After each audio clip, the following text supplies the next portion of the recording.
Hola, hola, hola. Probando. Ahí estamos al aire. Consultando algunos detalles. Avísenme por favor alguno ahí en el chat si se escucha.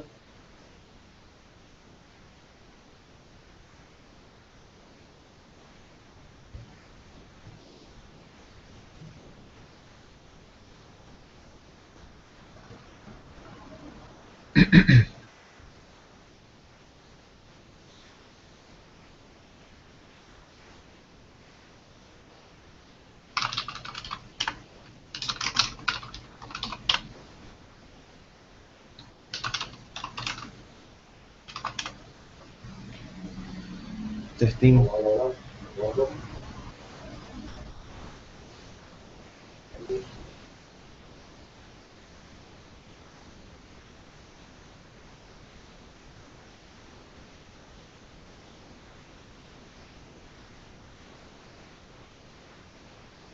Buenísimo.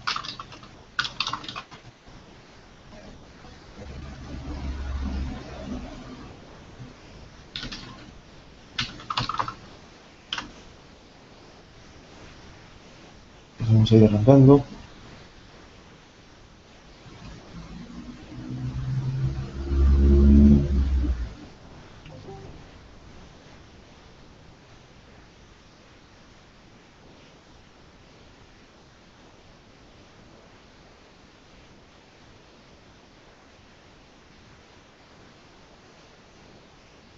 Y levantamos el texto. Un poco lo que quiero comentarles hoy. De qué vamos a hablar.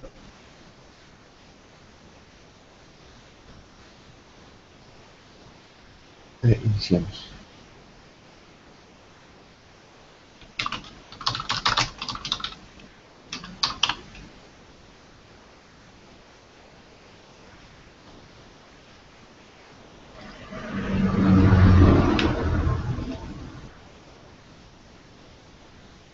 Vamos a probar compartir o terminar.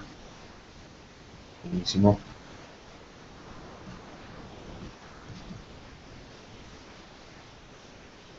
Debería estar a terminar.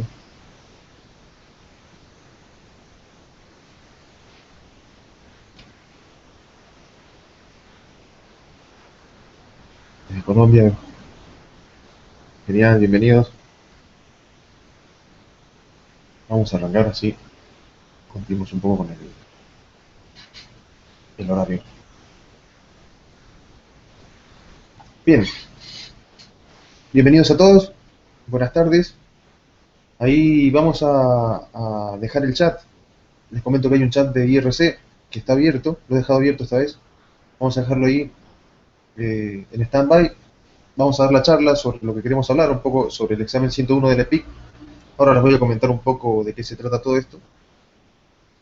Y después cortamos y quedamos un rato conversando por IRC, sacando dudas y los inconvenientes que puedan tener, las preguntas que tengan. ¿De qué se trata un poco este seminario? En estas cuatro charlas, partiendo de hoy lunes 21, miércoles 23, lunes 28 y miércoles 30, vamos a estar hablando sobre los cuatro primeros exámenes de las certificaciones internacionales del EPI. Ustedes saben que los cursos de Linux que damos nosotros en CLA, en carrera Linux, son cursos orientados a la certificación del EPI. Y esa certificación, en realidad, es una válida internacional que nos permite, de alguna forma, garantizar ante ciertas organizaciones, ciertas empresas, los conocimientos que uno pueda tener sobre Linux en general y sobre ciertos conceptos de Linux básicos o más avanzados dependiendo de los exámenes que uno haya rendido. Son internacionales, por lo tanto tienen validez en todo el mundo y las certificaciones son tres. Las LPI Certification número uno, nivel 2 y nivel 3. En este seminario vamos a hablar sobre las dos primeras, sobre la certificación LPIC. Vamos a ir escribiendo por acá. Vamos a levantar la terminal, si se puede ver. Vamos a ir haciendo ahí el resumen.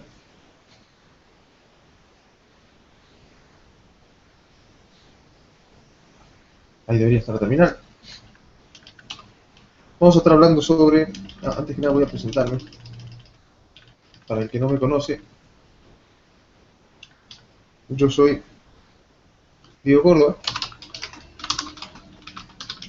Soy ingeniero en informática en realidad. Y trabajo en Linux, capacitando, doy clases en la universidad sobre seguridad, sobre redes seguras, monitoreo de recursos de red y montaje de servicios. Y acá en Carrera Linux estoy dando los cursos de Linux básicamente y los cursos de Ethical Hacking. Los pueden ver ahí en nuestro sitio.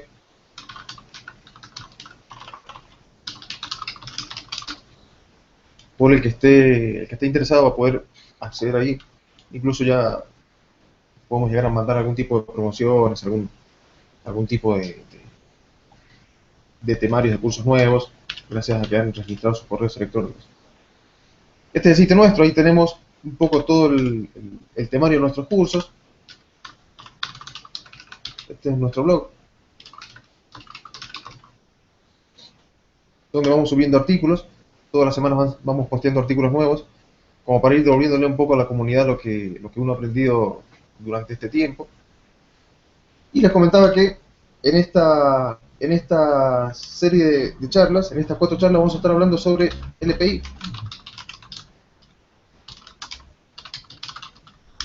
Y las certificaciones que brinda. Las certificaciones son, como les decía, la certificación LPI 1, la certificación LPI 2 y la certificación LPI 3.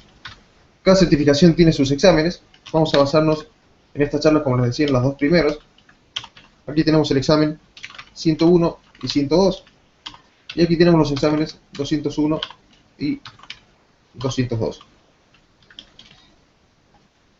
Las certificaciones se van rindiendo en orden, o sea, uno para poder certificar el nivel 2 de LPI, los exámenes 201 y 202, tiene que haber previamente certificado el nivel 1, por lo tanto tiene que haber aprobado con cierto porcentaje los exámenes 101 y 102. Los exámenes por lo general se tratan de preguntas de múltiple choice, de preguntas-respuestas, donde uno va seleccionando la respuesta correcta, y son exámenes bastante extensos para el tiempo que nos dan. En realidad, por lo general son exámenes de 60 preguntas en 90 minutos, más o menos para que tengamos una idea de cómo se va rindiendo. Y cada examen va elevando los contenidos y la dificultad progresivamente, de modo que, por ejemplo, los exámenes 101 y 102 son bastante básicos sobre Linux, sobre un poco la arquitectura, la filosofía y el funcionamiento a nivel de operación del sistema operativo, mientras que los 201 y 202 ya van un poco más allá, lo que es la arquitectura del kernel, lo que es el funcionamiento interno del sistema, lo que es algunos servicios de correo electrónico, servicios de web, redes privadas virtuales. Vamos a ir comentando un poco algunos tópicos de cada uno de estos exámenes para que nos ubiquemos qué teníamos que saber nosotros en cada examen, y por supuesto vamos a profundizar un poquito sobre algunos de los tópicos principales de cada uno de ellos. Hablando un poco en detalle sobre el examen 101, acá vamos a hacer un pequeño cronograma. Hoy, 21 de octubre, vamos a estar hablando sobre el 101. El 23 de octubre hablaremos sobre el 102. El 28 de octubre hablaremos sobre el 201 y el 30 de octubre hablaremos sobre el 102. Les comento que yo soy certificado del EPI 1, yo rendí los exámenes 101 y 102, y ahora estoy por rendir los 201 y 202, así que tenemos una base bastante importante sobre lo que serían las certificaciones. En esta primera charla vamos a empezar a hablar sobre el examen 101 y los tópicos que incluyen este examen. El examen 101, todos los exámenes del EPIC los pueden encontrar en este sitio. Vamos a poner acá el sitio de Carrera Linux, el sitio nuestro, el blog. Este es el sitio, este es nuestro blog. Eso para informar. Está el blog mío también, con un poco las redes sociales y unos links a Carrera Linux.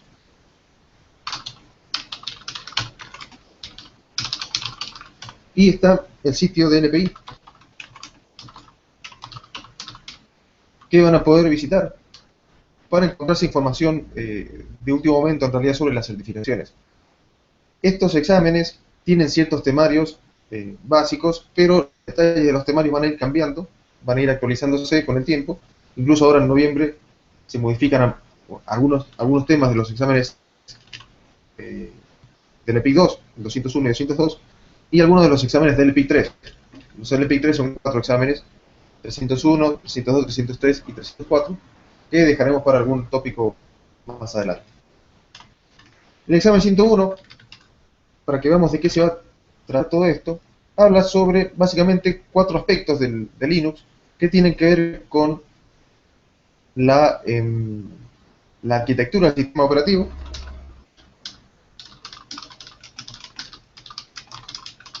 la arquitectura del kernel de Linux. En realidad hoy vamos a hablar un poco sobre esto, la gestión de software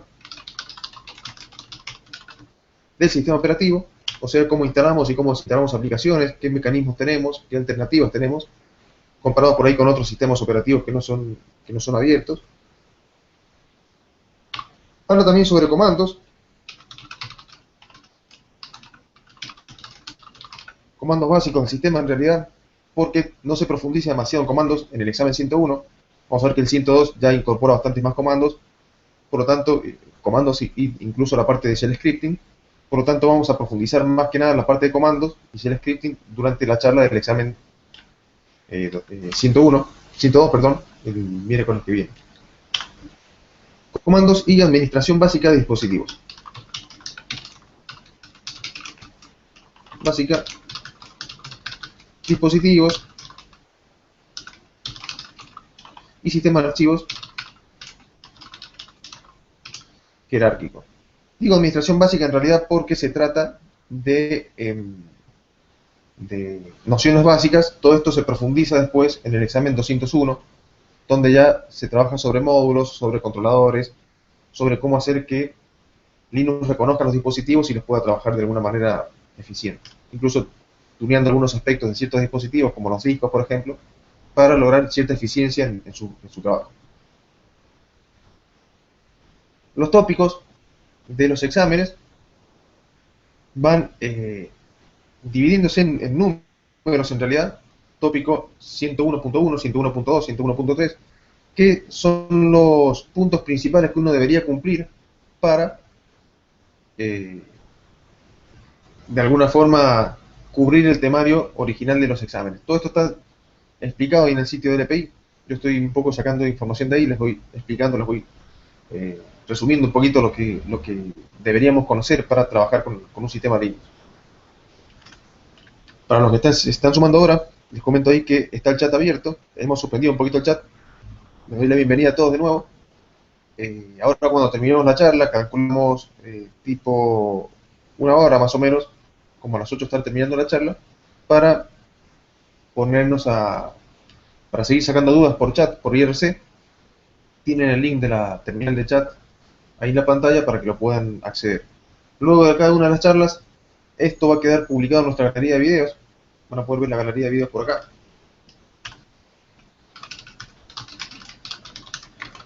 Después les dejo estas pantallas si quieren ir documentando algunos links.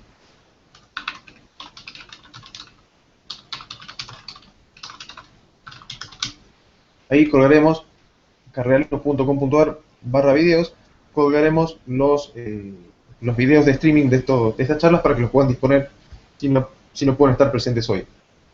Y por supuesto, quien quiere contactarme por mail,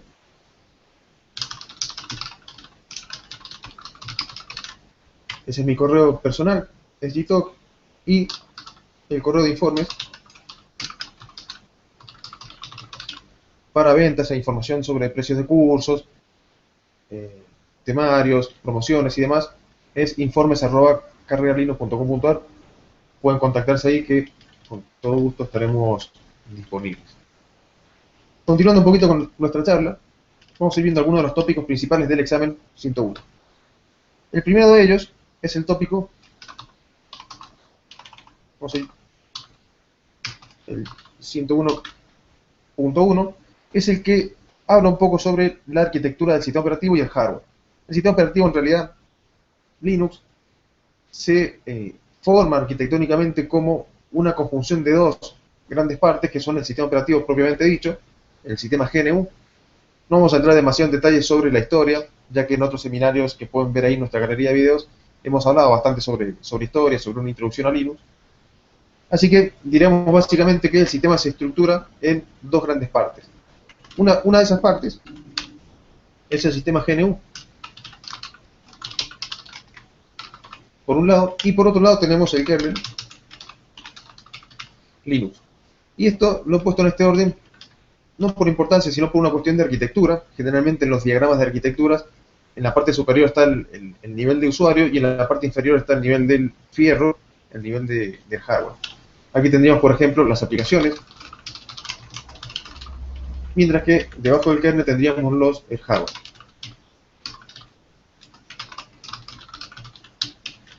Los controladores y demás. La parte que nos interesa a nosotros como estudiantes de LPI, si queremos rendir las certificaciones, son estas dos del medio. El sistema operativo GNU y el kernel Linux. El sistema GNU es el que nos da toda la serie de utilidades para que nosotros podamos interactuar con la máquina, mientras que el kernel Linux es el que se encarga de acceder al hardware, el que se encarga de trabajar directamente con los dispositivos de hardware, ya sea memoria, procesamiento, el manejo de planificación de procesador, de procesos, lo que es el manejo de entrada-salida, administración de redes, todo eso es administrado directamente por el kernel. O sea, el kernel tiene diversos módulos que le van a permitir ir realizando diferentes tareas. Por ejemplo, administración de procesos, de memoria. Vamos a resumir un poquito, así no perdemos tanto tiempo.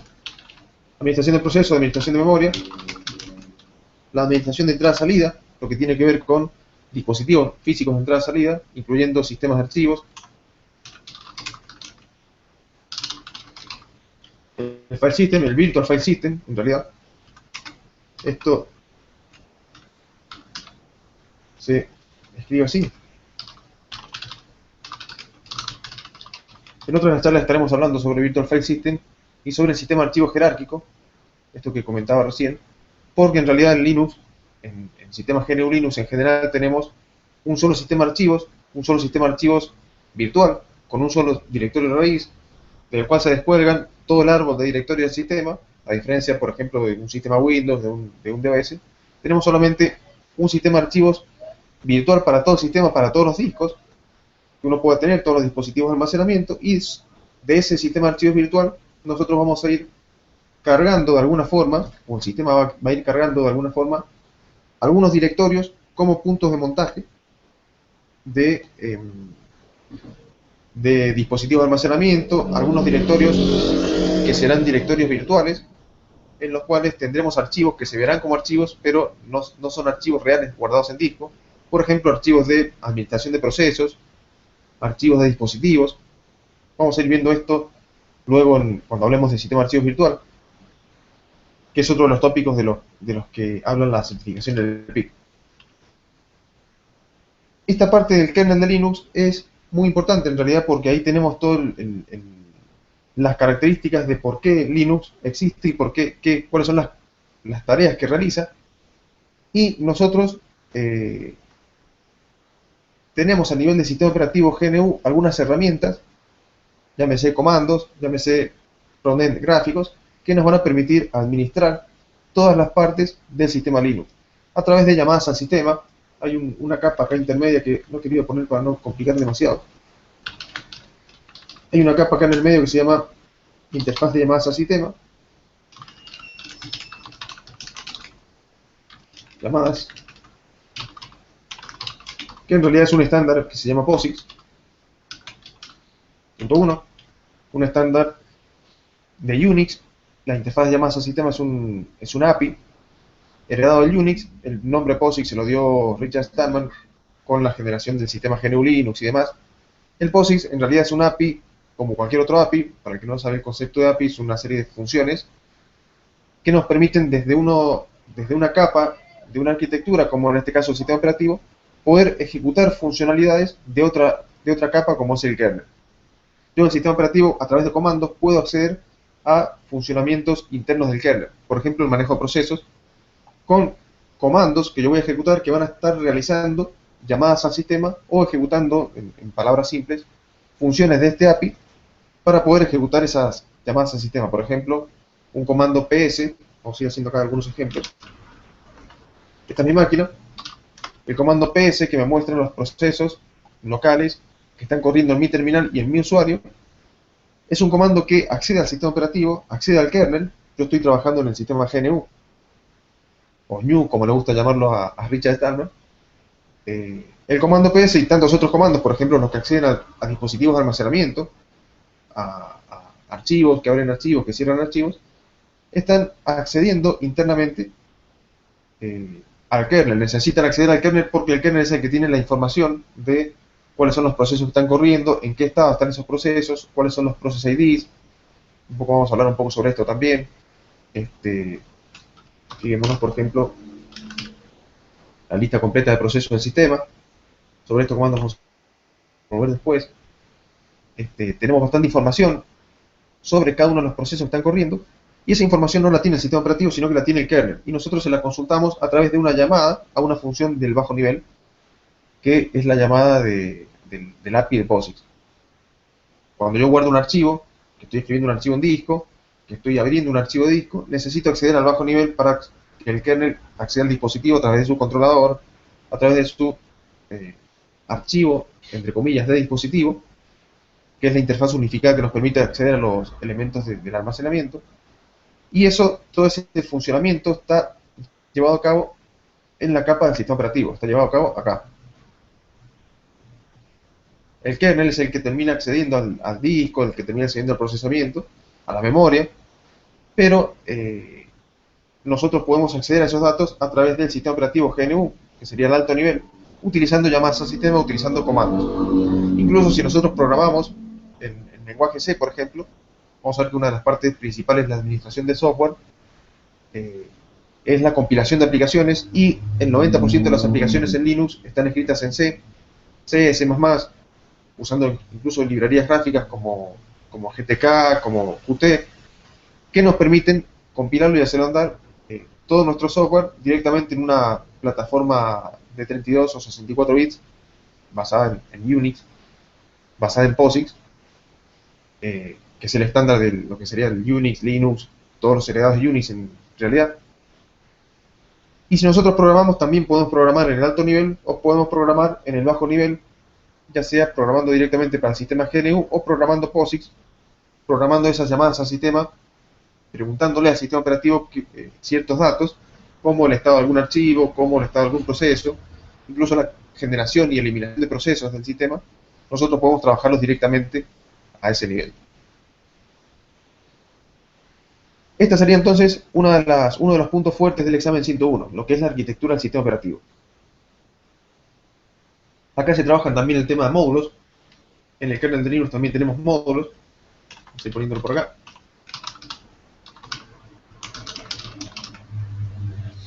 Los módulos del sistema. Los módulos son partes del kernel de alguna forma que están separadas del kernel. Yo puedo compilar el kernel, es uno de los tópicos también de estos exámenes, la compilación del kernel, más que nada de los exámenes 200. Yo puedo compilar el kernel de dos formas, agregando todas las funcionalidades de hardware, o la mayor parte de las funcionalidades, al propio kernel, para que acceda directamente, de una manera bastante eficiente, o puedo compilar algunas funcionalidades como módulos. Esos módulos, si bien no son tan eficientes como tener compilados todas las funcionalidades dentro del kernel, para que tengan una idea, por ejemplo, el acceso a sistemas de archivos cifrados, veamos algunos módulos, vamos a ir viendo algunos comandos también. Comando lsmod, por ejemplo, me permite listar los módulos que están cargados en mi sistema operativo en este momento. Lsmod me lista los módulos, y aquí tenemos algunos módulos, como por ejemplo el núcleo de USBs, de administración de USBs, el USB Common. Tenemos módulos como módulos SATA, que nos van a permitir acceder a sistemas de archivos. Tenemos módulos ¿Hay algún otro conocido? PS Mouse, que me permite acceder a mi mouse de USB. Y esos módulos no están compilados directamente en el kernel, acá tenemos algunos módulos de sonido, sino que se cargan y se descargan a gusto de cada uno según las necesidades que uno tenga. La ventaja que tenemos es que si yo no necesito ciertos módulos, los puedo descargar, suponiendo que no tengo algunos dispositivos, los puedo descargar reduciendo el consumo de memoria del kernel. Por lo tanto, es importante que sepamos cuáles son los módulos que uno está trabajando. Por ejemplo, ahí tengo la NVIDIA, mi placa gráfica, la parte multimedia, algunos módulos de sistemas de archivos, Fuse, Loop, que me permite cargar imágenes, por ejemplo, de disco como si fuesen sistemas de archivos, como si fuesen particiones, contarlas. NFS, acá tenemos algunos de VirtualBox. Ese es el listado de módulos, y es uno de los tópicos también del examen 101. ¿Cómo se cargan o se descargan módulos? A través de otros comandos, como ser, por ejemplo, modprop, acá iría el nombre del módulo, para levantar un módulo, o modprop -R para bajar un módulo. Esto yendo un poco más al detalle, por supuesto. No es tanto la idea de esta primera charla. O rmmod, hay varios comandos que nos permiten trabajar con módulos. Esos módulos, una vez que yo tengo el kernel compilado, en general cuando uno instala un Linux, ya tiene el kernel compilado en el sistema operativo. Uno después puede, por supuesto, descargarse un fuente del kernel, el código fuente. Y hablamos un poco sobre qué es fuente, qué es la compilación. Uno podría descargarse el código fuente del kernel, modificarlo, adaptarlo, reconfigurarlo de alguna forma, de acuerdo a las necesidades que uno tenga, y después compilarlo. Y partes de ese kernel que yo he compilado podrán ser funcionalidades embebidas dentro del kernel, o podrán ser funcionalidades que yo he cargado como módulos. Uno puede decidir, en muchos de los casos, cuando una funcionalidad funcionará dentro del kernel, valga la redundancia, o funcionará como módulo, dependiendo de lo que uno necesite. Así que acá ya hemos hablado un poquito sobre módulos, algunos comandos que deberíamos saber para esta certificación, rmmod, lsmod, para poder trabajar. Hay algunos directorios en sistema de archivos virtual que veremos más adelante, que tienen que ver específicamente con la parte de hardware y la parte del sistema operativo. Por ejemplo, y la administración un poco del kernel. Por ejemplo, warprop es un directorio de archivos que no existen realmente en el disco, sino que es un directorio virtual. Vamos a hablar después sobre sistema de archivos virtual, pero eso sería un directorio virtual que contiene archivos que le sirven al kernel para administrar los procesos. Ya les comento un poquito esto. Tenemos otro como /d, que nos permite administrar dispositivos. Esto es administración de procesos, dispositivos, viene de device. Por ejemplo, si yo me fijo, esos directorios no existen, son virtuales.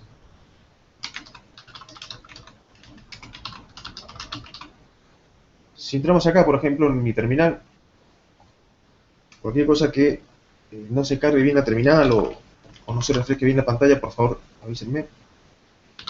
Si hago un ls al /prop, por ejemplo, veremos, vamos a repetir el comando si lo pueden ver todos, un ls al /prop, veremos que tenemos varios directorios que tienen que ver muchas veces con process IDs, con identificadores de proceso del sistema, y esos directorios van a tener adentro, por lo general, descriptores de archivos, archivos especiales del sistema, como por ejemplo archivos de pipe, archivos de sockets, que nos permiten comunicar procesos. Es uno de los tópicos de funcionamiento del kernel, básicamente uno de los tópicos del POSIX, de esta interfaz de llamadas a sistema que comentaba recién, que nos permite a nosotros dentro del sistema operativo comunicar un proceso con otro. Por supuesto, tendríamos que programar un poco. Si alguno está en alguno de los cursos de programación C, esos temas se ven ahí, para poder hacer, por ejemplo, archivos especiales que nos permitan hacer que un proceso le envíe información a otro, y a su vez el otro pueda responderle. Incluso la comunicación de procesos en equipos distintos a través de sockets, un socket especial que es el socket inet, que es la forma de comunicarse en redes TCP/IP común y corriente como todo el mundo está acostumbrado a hacer. Pasa que eso funciona internamente en el sistema operativo. Y lo bueno que tiene este directorio, y más que nada tendiendo a lo que es la certificación 101, el primer examen, son algunos archivos que nos permiten, que nos dan información a nosotros. Como por ejemplo, archivos como CPU Info, tiene información sobre microprocesadores, MemInfo tiene información sobre memoria, swaps, stat, son archivos que se cargan o se crean, realmente se crean en memoria, cuando nosotros iniciamos la computadora, cuando arrancamos la máquina, durante el proceso de arranque se crean estos archivos. O sea, no son archivos que están guardados en disco, incluso si los modificamos, esos cambios se pierden, porque los archivos se regeneran cada vez que yo arranco la máquina. No están guardados en el sistema de archivos, aunque parezca mentira, por más que se vean en el sistema de archivos raíz, después hablaremos, no están porque es un sistema de archivos virtual. El barra prop es virtual. ¿Qué tenemos de interesante acá? Tenemos, por ejemplo, vamos a hacer un cat. El cat, para el que no conoce, es un comando que me lista el contenido de un archivo. Un cat a la barra prop CPU info para ver, por ejemplo, la información de microprocesador que leyó el kernel cuando inició, que leyó mi kernel cuando inició mi máquina. En este caso, por ejemplo, vemos que tengo dos cores, es un Intel, es un Core 2 Duo, modelo de 7200 de 2.53 GHz. Ahí nos da un poco más de información sobre el fabricante, nos dice que tenemos dos cores, dos núcleos en ese microprocesador, y nos da información de los dos. Fijémonos que acá tiene el comando, acá tenemos información sobre el procesamiento, hasta acá abajo, y acá tenemos el procesor 1, que dice que el primero, a ver si se alcanza a ver ahí en la pantalla, el primero es el 0, casi todo en Linux se comienza a numerar desde 0, el procesor 0 es el primer core, nos da la marca, modelo y demás, y el procesor 1 es el segundo core, del Core 2 Duo. Termina Intel, nos da otra vez la información que tiene, la frecuencia a la cual está trabajando, memoria caché, tamaño de memoria caché, 3 megas y demás. Y acá tenemos algunos flags, que son de alguna forma banderas o información que nos brinda a nosotros el procesador para que sepamos qué soporta y qué no soporta. Por ejemplo, si alguno tiene un microprocesador que soporta virtualización, aquí veremos algún flag como PMX, por ejemplo, que son flags o son palabras, por decirlo de alguna forma sencilla, que identifican a cada una de las características del micro. La virtualización, a nivel de procesamiento, es una de esas características. Ahí tenemos entonces información de procesamiento. Esa información se lee cada vez que arranco la máquina. Incluso si cambio el procesador de mi máquina, apago la máquina, cambio el micro y arranco de vuelta, esa información va a cambiar porque va a leer la información del micro nuevo. Lo mismo ocurre con la memoria, por ejemplo. Proc MEPinfo y vemos información de la memoria de nuestro sistema. Aquí tiene el comando, ahí tenemos la cantidad total de memoria, son 2 GB en mi máquina, está escrito en kilobytes, memoria libre, memoria en buffers, memoria usada en caché, swap, memoria activa, inactiva. Por acá tenemos páginas de memoria, por ejemplo, a ver, páginas de memoria virtual malloc, son páginas de memoria asignadas dinámicamente por procesos. Habría que entrar un poco más en detalle en lo que es el mapa de memoria de cada proceso, pero para que tengamos una idea, la información sobre nuestra memoria está acá adentro. Páginas anónimas, páginas mapeadas, esa es una forma de trabajo de los procesos que permiten mapear archivos directamente en páginas de memoria RAM. Generalmente las páginas son de 4 kilobytes, debe estar el dato por ahí. Páginas de memoria compartida, que es otro de los mecanismos, hablando un poco de comunicación entre procesos. La memoria compartida o shared memory es un mecanismo de comunicación que nos permite definir segmentos de memoria de alguna forma públicos entre ciertos procesos que compartan cierta información. De modo que un proceso puede escribir en la memoria y otro proceso podría leer. Por defecto, un proceso no puede escribir la memoria de otro proceso por una cuestión de restricción del sistema operativo. Así que tenemos todo ese manejo de memoria y manejo de dispositivos. Eso sería entonces un breve vistazo a lo que es el barra prop, uno de los directorios virtuales que se estudian durante el tópico 101 el primer tópico de la certificación. Luego el barra dev, por ejemplo, vamos a hacer un listado del barra dev. para que veamos qué es lo que tenemos aquí. El barra dev, vemos que tenemos los archivos en amarillo. Generalmente en ese color están los archivos de dispositivos. Y acá tenemos dispositivos de todos los dispositivos de almacenamiento, dispositivos de intercambio de información por serie, dispositivos de bloques y de caracteres, en realidad, técnicamente como se llama. Y se ven todos los dispositivos del sistema, o la mayor parte de dispositivos, salvo algunos especiales como las interfaces de red, que no están en este directorio.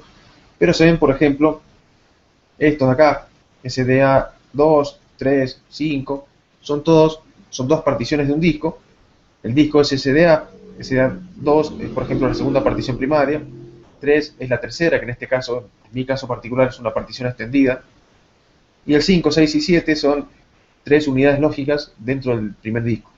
Y acá tengo otro disco con una sola partición primaria con su información. Es el nombre del dispositivo, en realidad son dispositivos de bloques, para que tengamos una idea de qué estamos hablando. Hay otros dispositivos, todos estos que dicen TTI, TTI2, hasta TTI, ahora tenemos toda la lista, 49, 50, 63, son 64 dispositivos TTI, son terminales de teletipo, que son esas terminales que uno puede trabajar directamente cuando arranca un Linux en modo texto.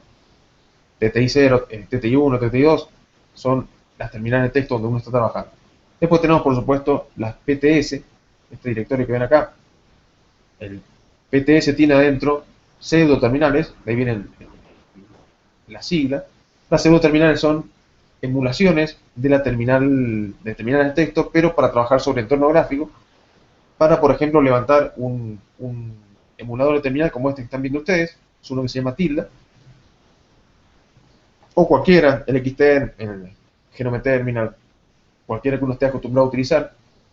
Son todos emuladores de terminales en modo gráfico que nos permiten acceder a los mismos contenidos, al mismo funcionamiento que tiene una terminal de texto, pero a modo gráfico. Y además, las pseudoterminales se usan por algunos protocolos para levantar, por ejemplo, terminales remotas, como por ejemplo un SSH, que nos permite entrar a una terminal remota de un servidor, de una máquina Linux, a través de la red, como Internet, y estar trabajando ahí como si fuésemos locales de alguna forma.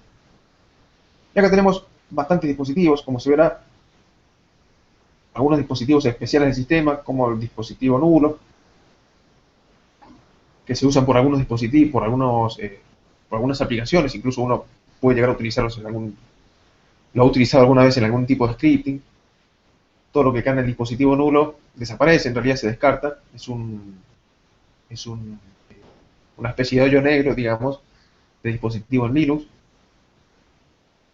Tenemos dispositivos de video, esta es mi webcam, el dispositivo 0 que entrega valores nulos para poder ser leídos y cargados, por ejemplo, en algún sistema de archivos. Si uno está formateando un disco en bajo nivel, podría utilizar el dispositivo 0 para escribir en la superficie del disco bits en 0 durante toda la superficie, sobre toda la superficie, y hacer un formateo de bajo nivel de alguna forma. Eso sería entonces un poco. Acá están algunos dispositivos Fuse que tienen que ver con sistemas de archivos a nivel de usuario, que le sirven a Linux básicamente para montar dentro del sistema operativo sistemas de archivos que no son nativos de Linux, como un NTFS 3G o algún otro. Acá tenemos el NVIDIA, que es mi placa gráfica. Esto varía mucho dependiendo del hardware que tenga uno, pero por lo general hay muchos dispositivos que se mantienen. El null, el 0, lo que son los random, el random y el random, los TTI, los SD, los loop, son dispositivos que se mantienen de una máquina a otra. Lo que puede ir cambiando por ahí son los dispositivos de sonido, dispositivos de video, que dependen mucho del hardware de cada máquina. Y hay algunos, estos que están así en celeste, son enlaces simbólicos, symlinks, que están apuntando a ciertos dispositivos en este caso CD-ROM, CD-RW4, están apuntando a dispositivos de lectura-escritura ópticos, que son mi lectora de CD, mi lectora grabadora de DVDs en realidad. Eso sería entonces un poco un vistazo sobre los dispositivos que tiene el Linux. Y este directorio, como les comento, el barra dev es un directorio virtual. Ese directorio se crea y se carga, se llena durante el arranque de la computadora. Algunos habrán notado cuando arranca un Linux, si alguno fue un poco eh, detallista, cuando arranca, una de las primeras cosas que dice el sistema, que dice el log del sistema en el arranque, es que está poblando el sistema de archivos /d. O sea, está detectando el hardware de la máquina y está creando estos dispositivos. Y después, una vez que los carga, empieza la carga del sistema operativo normal. Esos serían entonces algunos de los comandos, algunos de los directorios importantes. Hay varios comandos también. LSPCI, LSUSB, que nos permiten acceder a dispositivos o la información de dispositivos PCI detectados. LSUSB para ver la información de dispositivos USB detectados. LSHW, que nos permite hacer un chequeo general del hardware. No chequeo, sino un listado del hardware. Este es un paquete que hay que instalar en la distribución. Pero el resto, lo que es PCI y USB, ya están instalados y se pueden usar tranquilamente. Por ejemplo, el SPCI, el comando, me muestra los dispositivos PCI o dependiendo de controladores PCI, dependientes de controladores PCI que encontró Linux en mi máquina. Por ejemplo, ahí tenemos PCI Express de Intel, es una placa Asus en realidad, con chipset Intel. Tenemos PCI Express, acá tenemos dispositivos de USB, por aquí tenemos, ahora acá tenemos el controlador SATA de mi sistema de almacenamiento, acá tenemos mi placa aceleradora de NVIDIA, una GeForce, SATA 2, PATA, son los CIDE, bien digo, y aquí tenemos una interfaz de red Realtek 8139, que es el modelo que detectó. Estos, si los dispositivos funcionan bien, significa que los detectó y los cargó perfectamente. Si no funcionan, siempre el LSPCI va a verlos de alguna forma, debería verlos, y uno después tendrá que buscar controladores con modelos, con la información que uno tiene en esta salida, para poder encontrarse el driver correcto para hacerlo andar. Eso es LSPCI. LSUSB, por otro lado, tiene información sobre dispositivos USB conectados al sistema. Entre otros, por ejemplo, aquí tengo un mouse, mi mouse, y tenemos, por ejemplo, Scroll, Pixel Imagine, esta es mi webcam, que está cargada en el sistema operativo. O sea, es una webcam USB, ahí tenemos un poco de información. Eso sería un poco entonces algo de acceso al hardware, algo de el tópico 101, lo documentamos por aquí, 101.1. Es uno de los tópicos del primer examen. Como verán, no es para asustarse, pero son algunos extensos. Otro de los tópicos que tenemos es el 101.2, que se trata básicamente del sistema de arranque, el boot, o el arranque del sistema, vamos a ponerlo en castellano. El arranque del sistema tiene que ver con el cargador de arranque, tiene que ver con el inicio del kernel de Linux, tiene que ver con los RAM levels,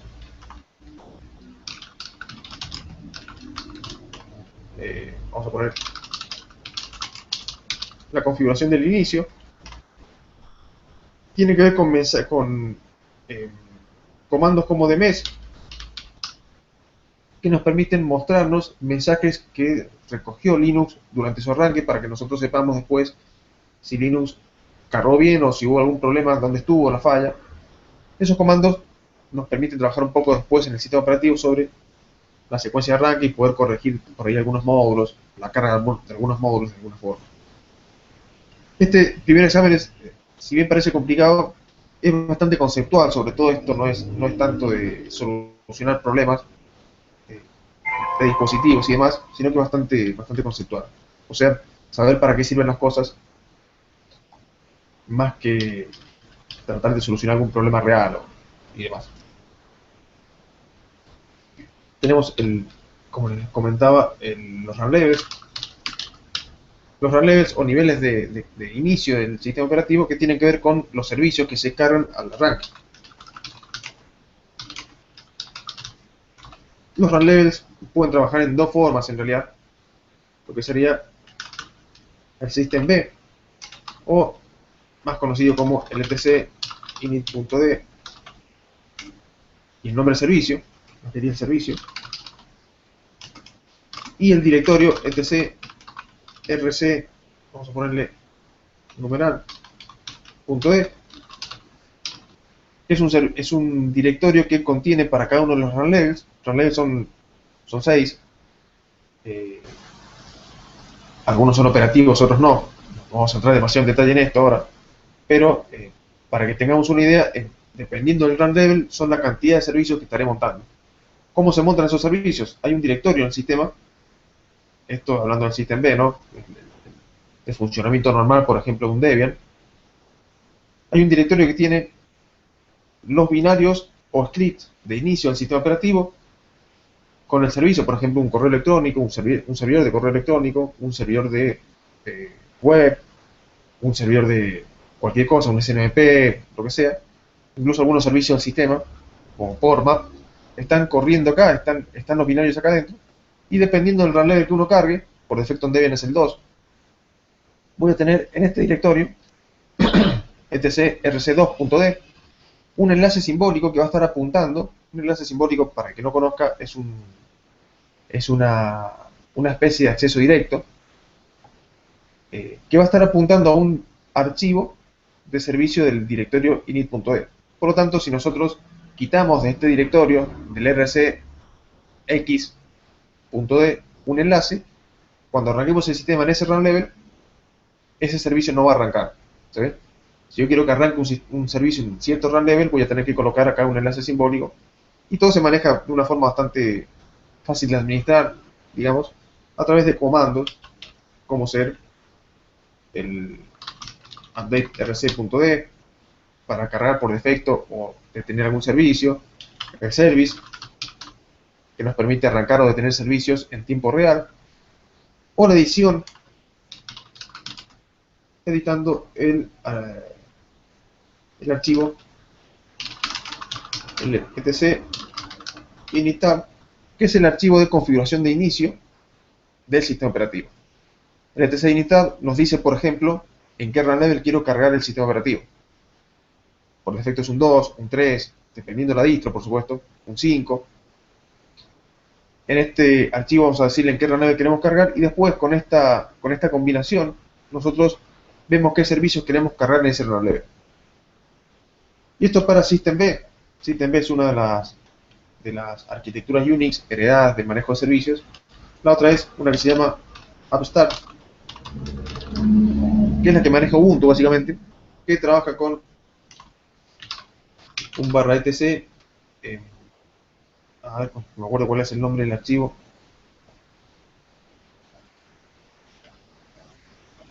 No era init.d, ya me voy a acordar. El inittab no se configura en realidad como un solo archivo de configuración de todos los servicios, sino que nosotros vamos a ir configurando archivos individuales para cada uno de los servicios. Ya me voy a acordar ahí cuál es el que usa Ubuntu. Pero sería la otra forma que tenemos nosotros de cargar servicios. Cambia un poco la arquitectura de configuración, nada más. Incluso Debian está tendiendo a usar Upstart. Se supone que en algún momento deberían migrar, o por lo menos eso se anda diciendo. Esto sería entonces el proceso de arranque del sistema, los conceptos que uno debería tener más o menos claros para rendir este tipo de certificación. El tópico 103 habla un poco sobre esto mismo. Vamos a ponerlo por acá. 101.3 en realidad es el que habla sobre cambios de run level, la funcionalidad de cada uno, y sobre el inicio y apagado de la máquina. En cuanto a qué es lo que están haciendo, cómo se inicia, cómo se apaga la máquina, con ciertos comandos en realidad. Por ejemplo, comandos como init, comandos como halt, power off, shutdown, delinit, reboot. Esos comandos nos permiten a nosotros trabajar de alguna forma sobre el inicio y apagado de la máquina. Pero todo un poco completa la parte de run levels, la parte de carga de inicio del sitio operativo. Después tenemos el tópico 102, la serie de tópicos 102 que tienen que ver con la instalación y administración de paquetes. Vamos a poner acá el 102.1, que básicamente es el diseño de sistema de archivos, raíz, el sistema de archivos virtual, Virtual File System, como comentamos recién, o el sistema de archivos jerárquico, también como se lo puede conocer. Y acá hablan básicamente, uno debería conocer para qué sirven algunos de los directorios principales que uno tiene en un sistema de archivos raíz de Linux. Y después vamos a hablar un poco sobre algunos de ellos. El barra, por ejemplo, barra home, ya hablamos un poco sobre el barra dev, barra var, particiones, swap, espacio, este es el espacio de intercambio. Cuando se termina la memoria virtual, vamos a hablar después un poquito sobre eso. Puntos de montaje, un valor bastante importante. Hace un rato les comentaba que en Linux tenemos solamente un sistema de archivos raíz. Este de acá, por ejemplo. Según el S barra, voy a estar listando el contenido raíz de todo el sistema operativo. Sin embargo, varios directorios de estos no están en el mismo disco. Por ejemplo, en mi caso particular, el barra home es un punto de montaje de otro disco. Incluso un disco totalmente distinto. Tengo dos discos en mi máquina, el barra home está montando un disco distinto. El barra boot en mi máquina están montando una partición distinta de un primer disco. Todo depende de cómo uno haya particionado y trabajado con el disco. Incluso puedo trabajar con particiones virtuales, de alguna forma como un LVM o incluso dispositivos de RAID para lograr redundancia y hacer que el sistema de archivos raíz se monte sobre ese tipo de dispositivos virtuales de alguna forma. ¿Qué es el punto de montaje? El punto de montaje es un directorio que uno crea en el sistema raíz, para poder acceder a una partición, para poder acceder a un volumen lógico, para poder acceder a un dispositivo de almacenamiento cualquiera, incluso para acceder a un archivo de imagen de disco que uno puede estar montando o transformando, entre comillas, el dispositivo a través de dispositivos barra loop. Por ejemplo, esto que les comentaba recién, el barra dev. Estos dispositivos nos permiten a nosotros, entre otras cosas, tienen muchos usos, pero son dispositivos que nos permiten, entre comillas, transformar un archivo de imagen de disco en un dispositivo de almacenamiento masivo, en un dispositivo de bloques. ¿Para qué? Para que yo pueda montar ese dispositivo en un punto de montaje, que es la forma básica que tiene Linux de acceder a un contenido de una partición. Entonces yo podría acceder al contenido de una imagen de disco a través de un punto de montaje, montándolo como cualquier otro disco. Como es un sistema de archivos virtual, una partición, un archivo de imagen se trabajan de la misma forma. Un sistema de archivos cifrado o encriptado se trabaja de la misma forma. Un LVM, un volumen lógico, que es una arquitectura un poco más avanzada de almacenamiento, se trabaja igual. Un RAID se trabaja igual. Una vez que yo tengo el dispositivo, el archivo de dispositivo de almacenamiento o archivo de bloques, dispositivo de bloques, yo lo trabajo exactamente igual para cualquier otro, para cualquiera de ellos. Si es cifrado, si es un LVM, si es un RAID. De esa forma, el Linux simplifica mucho el trabajo y un usuario común o un administrador con comandos tan simples como mount o editando el archivo fstab, que es el que nos permite setear de alguna forma los dispositivos de montaje automático a la hora de arrancar la máquina, puede montar de la misma forma un dispositivo de disco cifrado que un LVM, que un RAID o que una partición común, o incluso una imagen de disco guardada en un archivo. Esa es la gran ventaja que tiene Linux, que desacopla mucho lo que es el manejo en alto nivel de dispositivos de la forma que tenemos de trabajarlos en bajo nivel. Un poco todo esto se ve en los cursos, se profundiza un poco más. Acá simplemente en este seminario estamos haciendo una reseña, fíjense que son muchos conceptos, no podemos entrar demasiado en detalles. El tema de particionamiento, swap, ya hemos comentado un poquito, y el Virtual File System un poco lo de recién, que tenía que ver con directorios como el barra proc o el barra dev, que son los que nos permiten trabajar con dispositivos, con procesos y demás. Incluso archivos que no existen, como les digo, dentro del sistema de archivos. ¿Qué otro tópico tenemos? Tenemos el topic 102.2, que es el Boot Manager. El Boot Manager, por ejemplo, un group, es el que nos permite a nosotros seleccionar un sistema de archivos, un sistema operativo, perdón, de arranque. Lo han visto cuando tienen un dual boot, cuando están instalando un Windows y un Linux en la misma máquina. Uno puede elegir al inicio cuál de los dos sistemas operativos quiere arrancar. Incluso si tiene varios Linux, se puede poner varios Linux en el mismo disco, en diferentes particiones, uno puede elegir después cuál arrancar. Eso lo hace a través de un gestor de arranque o Boot Manager como group. Hasta hace poco los gestores de arranque eran group y eran Lilo, los principales que se tomaban en la evaluación del EPIC.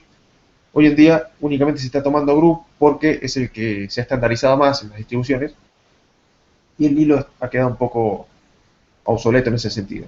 ¿Cómo se dan cuenta de estos cambios? ¿Cuáles son los conceptos que tenemos que ir viendo? Está todo cargado en el sitio de LPI.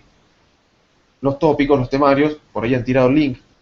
Ahí, Pax, ha tirado el link sobre la sección del examen 101. Un poco lo de esta charla. ¿Qué se trata en este tópico? Básicamente, cómo se configura el group, cómo se administra, qué es el Master Boot Record, el MBR, o sea, el Master Boot Record a nivel de arquitectura de disco, es el sector inicial donde nosotros cargamos el gestor de arranque, que sería la primera pista o la pista 0 del disco, donde nosotros vamos a iniciar el sistema, iniciar hardware, detecta esa pista, lanza el gestor de arranque y de ahí nosotros decidimos qué sistema cargar, qué sistema operativo cargar. Todos los sistemas tienen un gestor de arranque. Ocurre que, por ejemplo, los sistemas de Microsoft no reconocen otro sistema operativo que no sea de Microsoft, y perdón por la mala palabra por ahí, mientras que el de Linux reconoce los sistemas de Microsoft y los de Linux. Por lo tanto, cuando uno instala un dual boot, dos sistemas operativos, un Windows y un Linux en la misma máquina, tiene que tener en cuenta primero instalar Windows y después Linux, o si lo hace al revés, tener en cuenta que el Windows va a reemplazar el gestor de arranque de Linux, vamos a tener que reinstalarlo.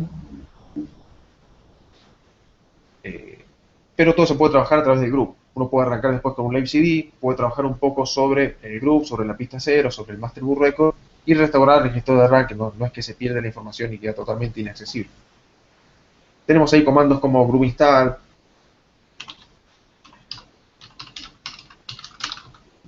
o group 2 install, dependiendo de la versión que estemos usando. Tenemos la edición del archivo etc boot, group CFG, dependiendo de la configuración. En el directorio /boot /group tenemos básicamente toda la configuración del group, del gestor de arranque. Esa partición, ese directorio /boot, generalmente se coloca en la misma partición del sistema raíz o se puede también separar en una partición distinta. Se suele colocar también como una partición separada para poder por ahí testear diferentes kernels, o si yo tengo que reinstalar mi máquina y formateo el disco raíz, no tener que recompilar los kernels ni andar haciendo backup de ese kernel ni más. En este directorio están básicamente los kernels que uno ha compilado, las configuraciones del kernel, el ramdisk de inicio de los kernels, que es un archivito que nos permite a nosotros montar primeramente el sistema de archivos raíz, donde está el kernel propiamente dicho, y lanzarlo para que pueda arrancar la máquina. Ese sería entonces uno de los tópicos de este primer examen. ¿Qué más tenemos? Tenemos algunos comandos de manejo de librerías. Vamos a ponerlo acá. Es el tópico 102.3. Librería vamos a colocarlo como biblioteca. Bibliotecas compartidas, que tienen que ver con algunos comandos y usos de manejo de bibliotecas en las aplicaciones. ¿Qué son las bibliotecas? Básicamente, cuando uno compila una aplicación en cualquier sistema operativo, esa aplicación necesita acceder a funcionalidades que no están programadas, que no están de alguna forma embebidas dentro de la aplicación. Por ejemplo, si yo estoy programando un código fuente, vamos a pasar acá un poquito el video. si de paso nos divierte un poquito. Si yo estoy programando, por ejemplo, un código fuente escrito en lenguaje C, por ejemplo, van a haber ciertas funciones que yo voy a estar utilizando dentro de mi código, de mi programa, que son funciones propias de mi programa, que yo puedo estar programando, y hay funciones pertenecientes a la biblioteca estándar, por ejemplo, biblioteca estándar de C, o pertenecientes a otras bibliotecas, como por ejemplo bibliotecas de captura de tráfico, uno por ahí lo que ha programado, capturas de tráfico con librerías PCAP, manejo de cifradores, librerías de cifradores como el OpenSSL, por ejemplo, que en el repositorio, veo que por ahí están hablando de repositorios, en el repositorio de Debian o de las distribuciones derivadas de Debian, generalmente aparecen como paquetes, vamos a ponerlo por acá, ya les muestro ya terminar, paquetes -dev. El -dev es de develop, que hace referencia a bibliotecas de desarrollo. Esas bibliotecas pueden ser de dos tipos, pueden ser estáticas o pueden ser dinámicas. Cuando uno compila un código en forma estática, lo que está haciendo es tomar esa funcionalidad de la biblioteca, por ejemplo, la funcionalidad del cifrado, o funciones de captura de tráfico, o de la que sea, funciones gráficas, y meterlas dentro de nuestra aplicación, con lo cual nuestra aplicación va a ser autónoma, va a poder ejecutarse sin que estén esas librerías instaladas. Y por otro lado, va a ser una aplicación bastante más grande de lo que puede llegar a ser recomendable, digamos, de alguna forma, porque muchas de esas librerías, más que nada lo que son librerías o bibliotecas estándares de C, en Linux, ya están instaladas en cualquier sistema Linux, por lo tanto no sería necesario que uno las tenga en todas las aplicaciones. Por ejemplo, lo que es el estándar input-output, bibliotecas que nos permiten agregar funciones de captura de datos por terminal, muestras de datos por terminal, lo que es entrada y salida por terminal, por ejemplo, o sistema de archivos, entrada y salida de archivos en bajo nivel, en alto nivel, generalmente ya están en el sistema operativo funcionando y no sería necesario que yo lo agregue a mi aplicación. En ese caso se utilizan lo que serían librerías dinámicas. Librerías dinámicas es cuando yo a mi aplicación, cuando la compilo, le digo que no incorpore toda la funcionalidad de la librería o de la función, sino que le digo que dónde están esas funciones dentro del sistema operativo para que vaya y las ejecute. En ese caso estaríamos hablando de un linkeo dinámico que hace que mi aplicación no incorpore toda la funcionalidad, con lo cual va a ser una aplicación bastante más reducida en tamaño. Y cuando yo la vaya a correr en un sistema, va a utilizar a las librerías y a las funcionalidades del sistema operativo para poder acceder al hardware, al disco y demás. En ese caso estaríamos linkeando la aplicación.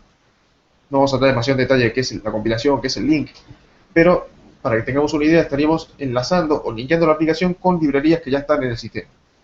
Esas librerías, vamos a pasar acá a la terminal, esas librerías se llaman librerías dinámicas. Ahí están los paquetes dev que les comentaba. Fíjense, por ejemplo, vamos a estar acá a otra terminal, como para que les pueda mostrar.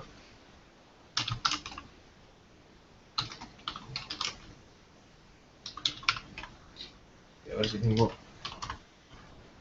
Fíjense, estos son paquetes dev que yo tengo instalados en mi sistema, y entre ellos tengo, por ejemplo,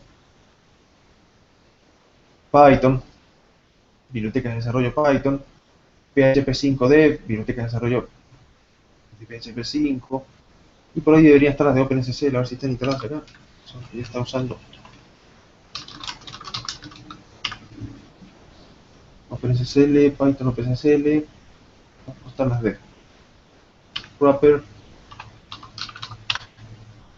Acá, por ejemplo, tenemos la libpcap, las librerías de captura de tráfico, library, packet capture, -dev es la parte de develop, la parte de desarrollo, y esas librerías nos dan funcionalidades para poder acceder a las interfaces de red y levantar tráfico de red, o sea, iniciar tráfico de red, como se le dice por ahí en la jerga. ¿Qué es lo que hace un software como TCP/DAM, como WiresHark, como Sniffit, DSniff? Todos los sniffers, incluso los que uno pueda programarse, utilizando estas librerías, usan la misma funcionalidad. Pasa que cada uno mostrará el resultado de una forma distinta. Pero, por ejemplo, un TCP/DAM y un WiresHark capturan tráfico de red en bajo nivel exactamente igual, usando libpcap. Y eso está instalado en mi sistema, porque yo estoy usando esos paquetes. Ahí tenemos un poco algunos ejemplos de ese tipo de librerías. Y después, nosotros acá en Linux tenemos, como les comentaba recién, linkeo entre comillas, no es una palabra que exista. Linkeo o enlace que puede ser estático o dinámico. El estático es un poco el que incorpora toda la funcionalidad en el mismo archivo, y dinámico es el que accede al sistema operativo y a las librerías que están instaladas sin incorporarlas, o sea, enlaza directamente contra el sistema.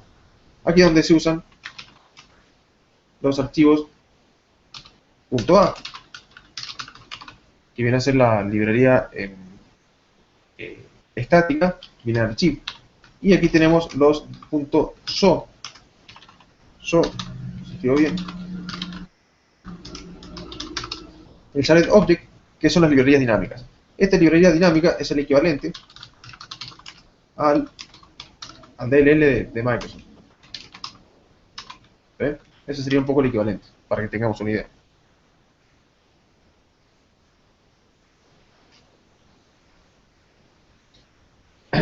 Bien. Eso sería un poco el tópico 102.3. Ya enseguida, ahora terminamos un poco esta reseña y dejamos un rato ahí el chat para sacar algunas dudas. Nos hemos detenido bastante en algunos temas. Librerías dinámicas, el manejo de paquetes, lo que sería el tópico 102.4.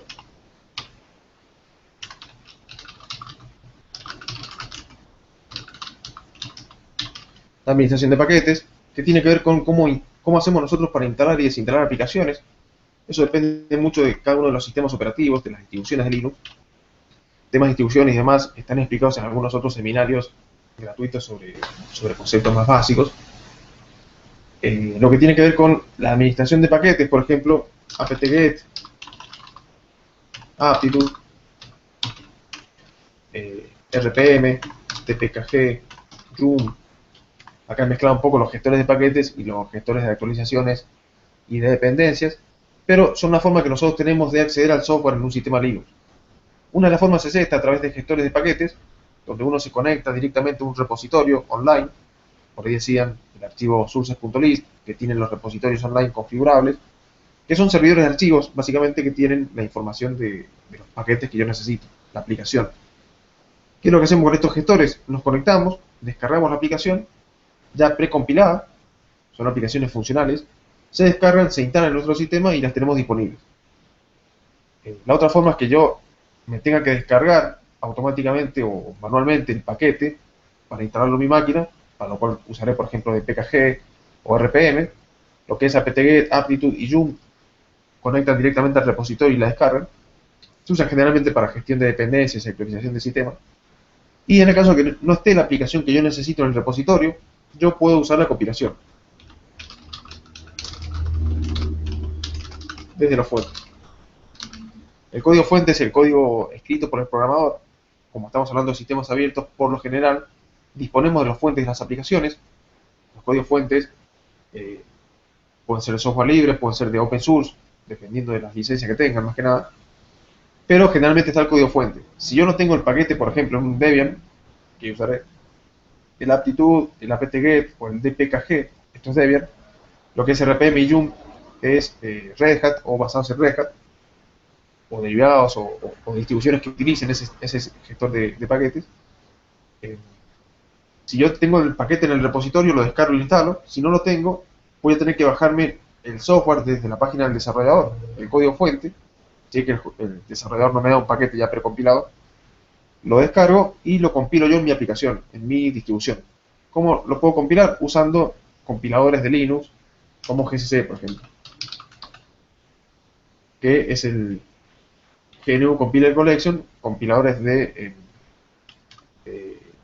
C, C++, incluso Java, para algunas aplicaciones de Linux.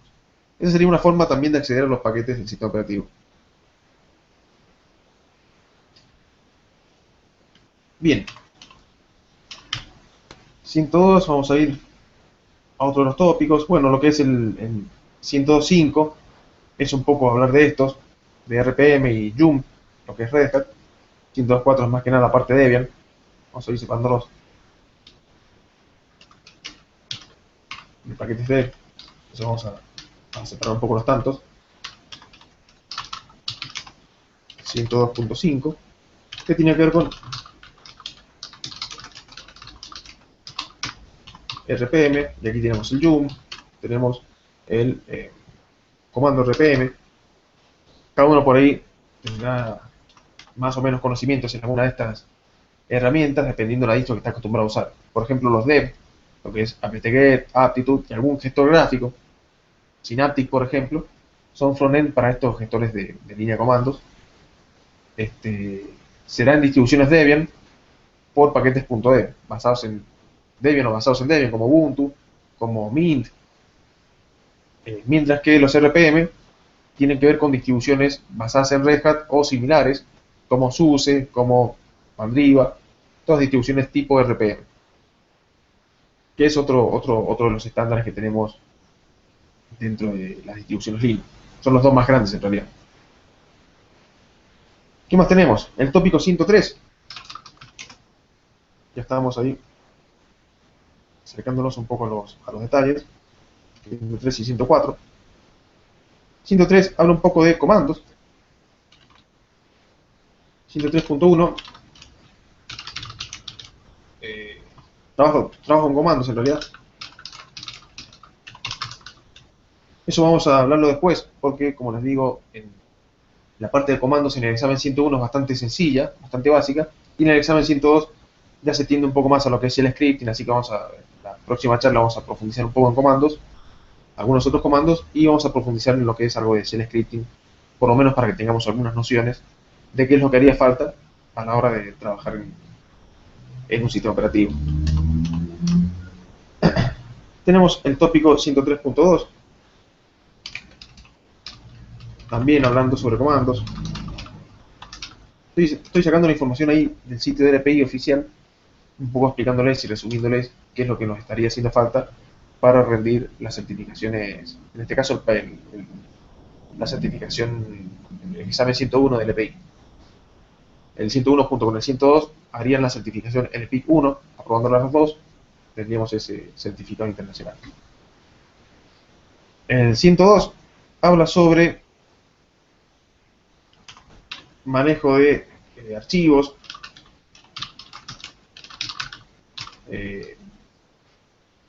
lectura de archivos, lectura de cantidad de líneas de archivos, copia de archivos, un poco profundizamiento en este tipo de comandos. Más que nada lo que es archivos y flujos de entrada-salida, que también lo veremos un poco cuando hablemos de archivos. Después tenemos el topic 103.4. 103.4. Esto, lo que estoy sacando así por arriba son porque lo vamos a ver después, en realidad, no es por otra cosa. 103.4 habla sobre la parte de manejo de pipes y redirecciones en línea de comandos. Todo esto, el 103 en general habla sobre línea de comandos. Lo que tiene que ver con pipe es, por ejemplo, cómo hacemos nosotros para redireccionar entradas y salidas dentro de la línea de comandos. Por ejemplo, vamos a hacer un par de ejemplos acá. O acá, mejor. Lo vamos directamente en vivo. Por ejemplo, un ls barra me muestra a mí la salida del sistema de archivos raíz. Pero yo podría hacer un ls, por ejemplo, -l barra, que muestra una salida más detallada. Un pequeño ejemplo simplemente. Me la muestra por salida estándar. Sin embargo, yo podría hacer, por ejemplo, esto, ls-l barra, y tirar la salida a un archivo que sea salida del ls, por ejemplo, como para no olvidarnos del nombre. Salida del ls. Yo ejecuto esto y ¿qué hice? En realidad estoy usando una redirección de salida, ese símbolo mayor es una redirección de la salida estándar, que hace que el contenido de este comando, la salida del comando, no salga por pantalla, sino que se redirija a este archivo. Yo creé ese archivo en realidad, para tmp salida, tengo el archivo creado, y lo puedo editar, lo puedo ver con, con cualquier editor. Por ejemplo, podría ser un bitmp salida, abrirlo y tener acá adentro el contenido de lo que yo largué con ls. ¿Se ve? Y esto es un archivo de texto común. Lo puedo editar, puedo hacer lo que yo quiera. Eso es bastante útil dentro de una terminal de Linux, porque uno puede reportar o puede almacenar cierta información simplemente redirigiendo salidas, o incluso filtrar. Fíjense, por ejemplo, el s-l barra pipe es otro de los tópicos del 103.4, pipe, grep, digamos, home. ¿Qué hace esto? De la salida del comando, esa salida se la paso a otro comando que está filtrándome únicamente por las líneas que contengan la palabra home, como esta. Entonces uno puede filtrar por líneas, puede trabajarlo bastante cómodamente por pipes. Incluso podría encadenar varios pipes para armarse aplicaciones enteras. Son aplicaciones tipo pipeline.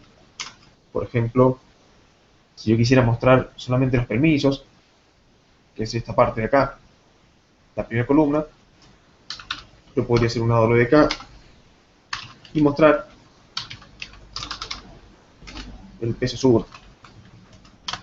Y estaría mostrando pesos 1 para sacar o extraer únicamente los permisos de esa columna. Uno puede encadenar con pipe como quiera para ir sacando o reduciendo las salidas a lo que a uno le interesa. Y eso se ve después en la parte de script. Uno puede trabajar directamente con script. Son algunos de los comandos. Esto por ahí se escapa un poco del temario de hoy, pero para que tengan una idea de cómo se usa el pipe o a qué se refiere con eso de pipeline y con la parte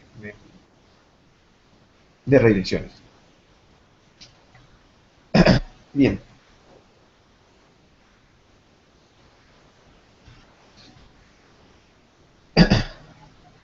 El topic 103, me faltó el topic 103 por acá. Eso, veía algo más. Claro. 103.3. Esto es lo que tiene que ver con copia de archivos, compresión, o sea, comandos como gzip, tar, rm, mkdir, manejo de directorios. O sea, sigue un poco con la misma línea que de lo que vamos a hablar después en la parte de comandos. El topic 103, como les digo, son prácticamente todos comandos. Después tenemos algunos comandos más de monitoreo, lo que sería el topic 103.5. Monitoreo de recursos del sistema, por ejemplo, comandos como jobs, comandos como ps, uptime, kill, killall,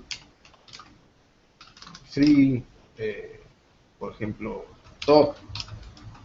Estos comandos, htop, si nosotros instalamos la aplicación, esos comandos nos permiten básicamente administrar y monitorear de alguna forma los procesos del sistema. Por ejemplo, lo que es htop es un comando que me permite, es una aplicación, o top, son aplicaciones que me permiten ver en tiempo real los procesos que están corriendo y los recursos que están consumiendo, en cuanto a memoria, en cuanto a procesamiento, por ejemplo. Si corro el comando htop, vamos a ver que acá tenemos los procesos que están corriendo, la memoria que está consumiendo, los dos procesadores que tengo, los dos micros, los dos cores del Mi Core 2 Duo, en cuanto están. Acá en el Hangout se está comiendo el procesador entero prácticamente. La cantidad de memoria que tengo, la cantidad usada, la cantidad en buffers, en caché, la swap total y la swap usada. ¿Se ve? Lo muestra en un formato bastante simple y acá nosotros tenemos varias utilidades para poder trabajar con esos procesos. Yo acá puedo mandarle una señal a cualquier proceso y, por ejemplo, matarlo, reiniciarlo.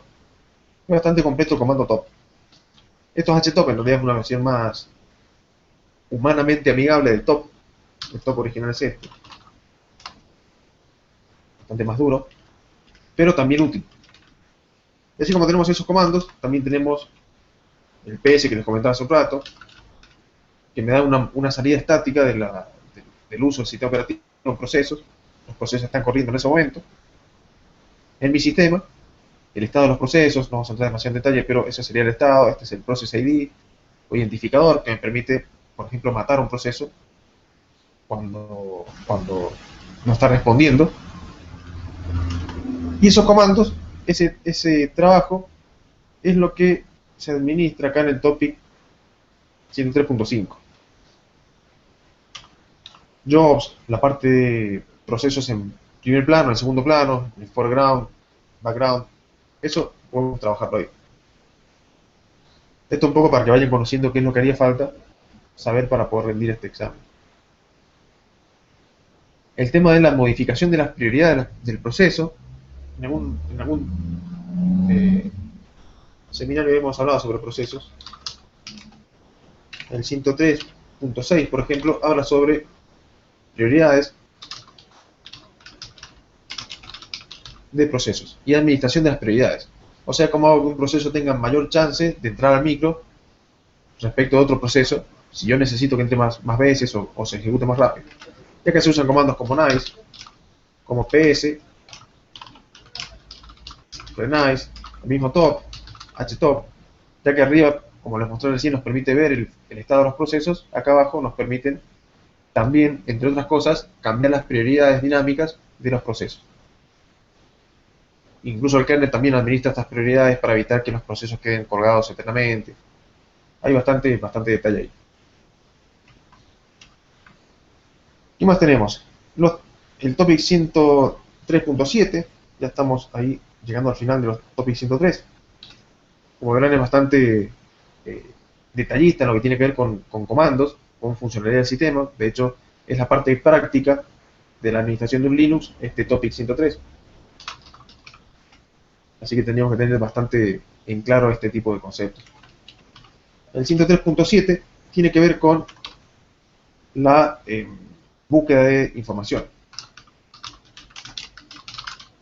Por ejemplo, búsqueda de archivos, expresiones regulares, comandos como grep, grep, sed, awdk, un poco de si les mostré ahí algunos ejemplos.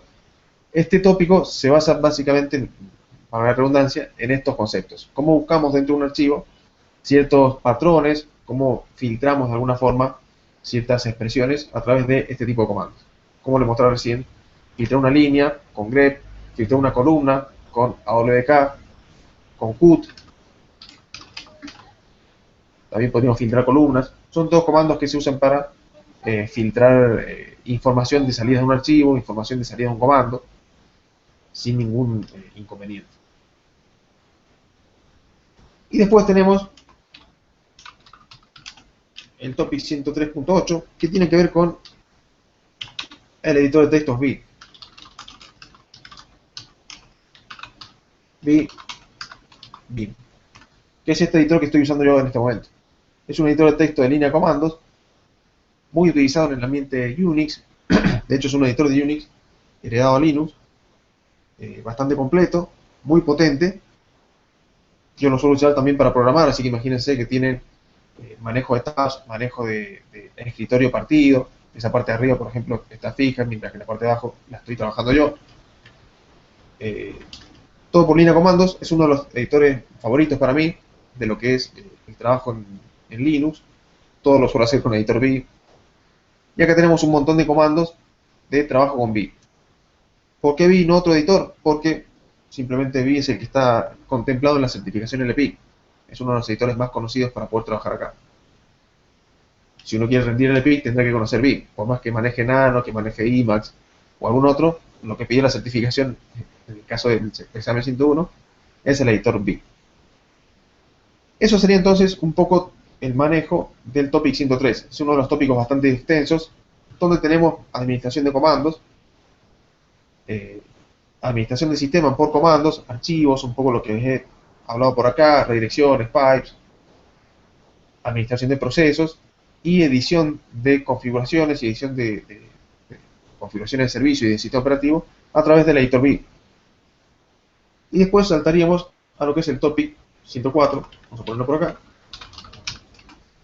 el 104.1, que ya trabaja, todo lo que es 104 trabaja con dispositivos de almacenamiento, sistema de archivos, el sistema de archivos jerárquico. Vamos a poner por acá, por ejemplo, el 104.1. Particiones y sistemas de archivos. Particiones y sistemas de archivos hace referencia a conceptos sobre los sistemas de archivos que nosotros podemos usar en Linux. Básicamente conceptos sobre extendido 2, 3 o 4. Las diferencias que tenemos. Eso está en la bibliografía recomendada por LPI para la certificación. Explica un poco las diferencias. Razer, File System, BFAT, XFS, etcétera, disponen ya de esta información. O sea, cada uno tiene una forma básica de organización de archivos en disco y lo hace de una manera distinta. Lo que sí es unificado en todos es la forma de creación de estos sistemas de archivos a través de comandos como mkfs para creación de sistemas de archivos, mkswap, eso es un sistema de archivos más, vamos a ponerlo acá, el archivo de intercambio, comandos como fdisk, cfdisk, gparted, parted, son comandos que nos permiten trabajar sobre básicamente las estructuras del sistema de archivos. También tenemos fsck si uno quiere chequear el estado, lo que sería una especie de scandisk, para el que conoce la parte de Windows. fsck para chequear el estado de las particiones y los sistemas de archivos. Ese sería entonces uno de los comandos de administración uno de los temas del topic 104, 104.1, habla específicamente sobre particiones.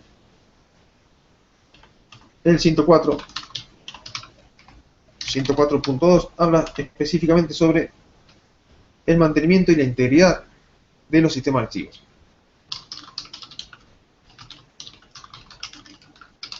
O sea, la parte de archivos, mantenimiento de los sistemas de archivos que tienen mantenimiento y por ahí tuneo o edición de algunos parámetros particulares de ciertos sistemas de archivos que tienen que ver con algunos comandos básicos como, por ejemplo, do para ver el uso de disco de un directorio, de un archivo, df para ver el uso de disco y espacio libre en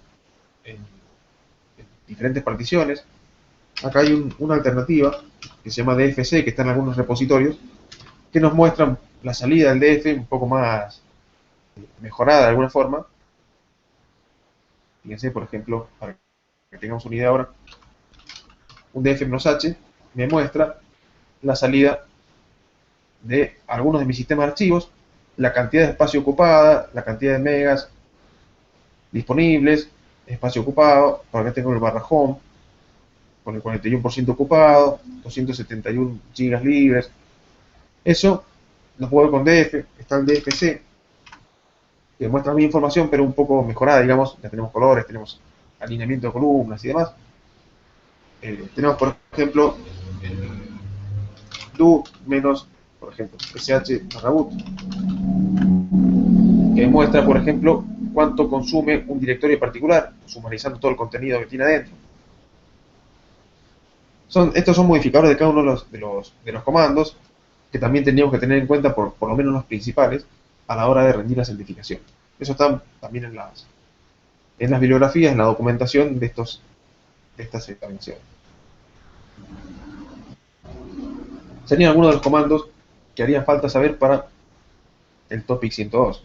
Junto con, por ejemplo, tune2fs, que nos permite administrar o modificar algunos parámetros de ciertas particiones, como la cantidad de veces que se va a requerir un FSSK que chequea los discos o las particiones cada cierta cantidad de montajes o cierta cantidad de arranques de la máquina, por decirlo fácil. Esa cantidad, esos parámetros, yo los puedo modificar con el tune2fs. Podemos usar también, por ejemplo, XFS Tools, que son herramientas como tune2fs, que son tune2fs básicamente para sistemas extendidos, que es el sistema nativo de Linux, y XFS Tools vienen a ser equivalentes para sistema de archivos XFS, que son otros sistemas de archivos también para compatibles con estos sistemas. ¿Qué más tenemos? Tenemos el topic 104.4, también hablando sobre particiones, en este caso el 104, no, 104.3, me voy a equivocar de vuelta, 104.3, que habla sobre montaje y puntos de montaje. Y aquí tenemos comandos como mount, umount, pmount, básicos para poder trabajar con montaje y desmontaje de sistemas de archivos. Montar una partición o un sistema de archivos es cargar en un directorio de alguna forma para que yo, accediendo al directorio, pueda ver el contenido de la partición. Ese directorio se llama punto de montaje y la forma de montarlo se hace a través del comando mount o umount. Y pmount es una alternativa a nivel de usuario para que un usuario común también pueda trabajar con ciertos montajes. Y también tenemos acá explicaciones sobre algunos directorios, sistemas de archivos raíz, que hablaremos después más adelante, como el /mnt, el /media, que son directorios que tienen puntos de montaje estándares. Uno puede montar en cualquier directorio, pero, o sea, no en cualquier directorio, sino en un directorio específico que uno puede crear. Pero estos puntos de montaje, estos directorios son creados en el sistema operativo ya como estándar para mantener un orden de cuáles son los directorios que me permiten a mí o que de alguna forma me sirven para montar sistemas de archivos. Un pendrive, un disco, un disco externo, un CD, un DVD, yo los puedo montar generalmente en estos directorios. Y el uso del archivo etc fstab, que es el que me permite configurar el montaje automático, o no, dependiendo de, son montajes estáticos de alguna forma, montajes que yo quiero que se monten, o discos que quiero que se monten automáticamente al arrancar la máquina, o que tengan cierta información sobre montaje para que un usuario común pueda montar un disco sin necesidad de tener privilegios elevados. Todo eso se configura en este tipo de archivos. Ahí en el blog nuestro, en academiaslinux.com, hemos escrito un par de posts sobre administración de discos, administración de sistemas de archivos. 104.3, 104.4, ya para ir cerrando un poco este Hangout. 104.4 habla más de lo que tiene que ver con cuotas de disco, o sea, la capacidad que yo puedo limitarle a un usuario para escribir en su disco. Esto tiene que ver con cuotas en tamaño y en cantidad de elementos, o sea, cantidad de archivos, directorios, etcétera, que puede tener un usuario en su poder. Tiene que ver mucho con la parte de propiedad de un recurso, porque cada usuario tiene sus archivos de su propiedad, tiene sus permisos, y la cantidad de archivos que tienen propiedad de un usuario pueden limitarse a nivel de administración usando los conceptos de cuotas de disco. Esa cantidad de elementos se llama cantidad de inodos, en realidad un poco más técnico, y yo puedo limitarle a un usuario la cantidad de inodos que pueda tener disponibles. Así como también el tamaño, por supuesto. Podría decirle a un usuario que tenga 10 GB en archivos en su poder y que no pueda superar ese tamaño real de almacenamiento.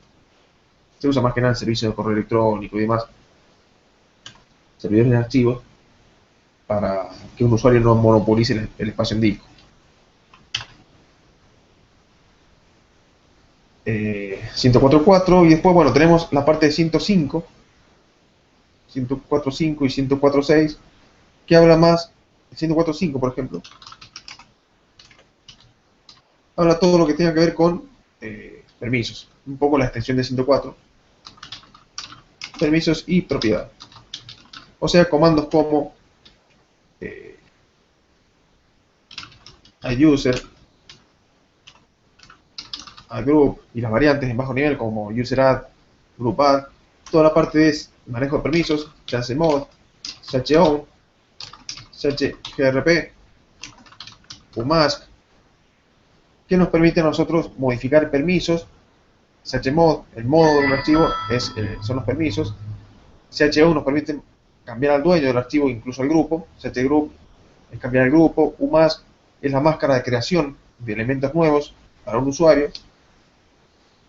Como les digo, no vamos a entrar demasiado en detalle, pero para que sepan qué es lo que haría falta conocer. Muchos de estos conceptos ya lo sabrán, otros no. Eso sería un poco el topic 104, lo que haría la parte de 104.5, lo que haría la parte de manejo de propiedad de archivos y manejo de permisos y marcas. Relacionado con el 104.4, por el simple hecho de que las cuotas de disco se asignan por usuario, por lo tanto, las cuotas de disco se asignan a un usuario determinado con cierta cantidad de archivos, con cierto espacio en disco, y ese usuario va a tener que tener cierta propiedad y permisos sobre sus archivos.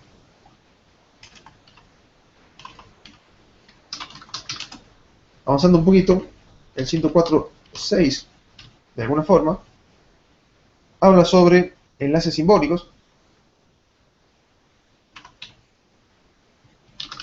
enlaces y hard, de alguna forma, o sea, el comando ln. El comando ln es bastante potente porque se usa mucho en configuraciones, se usa mucho en dispositivos. Un enlace puede ser un simbólico, un symlink, como se lo conoce por ahí en la jerga. Acá tenemos symlink, symbolic link, o un hard link, que es un enlace duro, que tiene que ver con la forma en que se relacionan dos nombres de archivos en un sistema de archivos. Conociendo el concepto de inodo, conociendo un poco la gestión del sistema de archivos interna, nosotros podemos llegar a trabajar con symlinks, que son enlaces de un archivo a otro, es un acceso directo, es un archivo que apunta a otro, de alguna forma, y hard links, que son dos nombres que hacen referencia al mismo archivo, cosa que no existe en otro sistema operativo, que no sea del tipo Unix. Yo puedo tener dos nombres o más, n cantidad de nombres de archivos distintos, entre comillas, dentro de un disco, que estén haciendo referencia a los mismos bloques de disco, o sea que sean básicamente el mismo archivo en el disco. Y se usa mucho en configuraciones, se usa mucho en manejo interno del propio sistema operativo Linux. Y por último, el tópico, esto para terminar el examen 101, 104.7, hace referencia a la búsqueda de archivos. Antes estuvimos hablando sobre la búsqueda de patrones dentro de archivos con comandos como grep, como awk. En este caso el topic 104.7 hace referencia a búsqueda de archivos como por ejemplo comando find, comando locate y updatedb. Vamos a poner acá con más porque se usan los dos en forma simultánea. Uno actualiza la base de datos de búsqueda de archivos y el locate busca los archivos básicamente, pero lo hace sobre una base de datos ya precargada, con lo cual es bastante más rápido que un find. El find, la ventaja que tiene es que es un comando potentísimo que nos permite buscar archivos en todo el sistema de archivos del disco, del sistema operativo, siempre y cuando tengamos permisos, por supuesto. Y además nos permite, entre otras cosas, buscar por permisos, buscar por nombres de usuarios, buscar por grupos y ejecutar comandos con cada uno de los resultados de búsqueda. Yo podría buscar todos los archivos que contengan cierto patrón en un nombre y eliminarlos, por ejemplo. Eso lo podríamos hacer directamente con un comando find sin necesidad de andar encapsulando o utilizando raros scripts para ejecutar tareas más complejas. Se puede usar también con el comando find. Otros comandos interesantes son which, where is, que nos permiten encontrar información sobre ciertos binarios o ciertos componentes de una aplicación. Por ejemplo, yo sé que está el comando ls que me permite listar, ls barra, me permite listar el contenido de un directorio, pero si quiero saber dónde está el binario del ls, podría correr este comando. Entonces yo sé que el binario, el ejecutable, de alguna forma, del ls, es el archivo barra bin barra ls. Y si hago un ls-l, por ejemplo, o para tener una idea, lo veo en verde, lo cual me dice que es ejecutable en Linux, es de propiedad del root, del grupo root, el tamaño en bytes, y acá tenemos los permisos. Esas X que ven por ahí son precisamente la característica de ejecutable del archivo ls. Y por su parte, el comando whereis me muestra, además del binario, del ls, me muestra, por ejemplo, el archivo de documentación. ¿Dónde están los man? del LS. Cuando ustedes están trabajando con Linux y no saben algún parámetro o quieren conocer cómo funciona un comando, siempre tienen el comando man. Por ejemplo, man ls, que accede a la página de manual del ls, y esa página manual del ls básicamente está cargada en este archivito. Es un archivo gzip, es un archivo comprimido, que es accedido por el comando man cuando uno coloca man ls, por ejemplo, o cualquier otro comando. Fíjense, esta es la página manual del ls. Y acá tenemos todo el contenido que uno podría llegar a necesitar.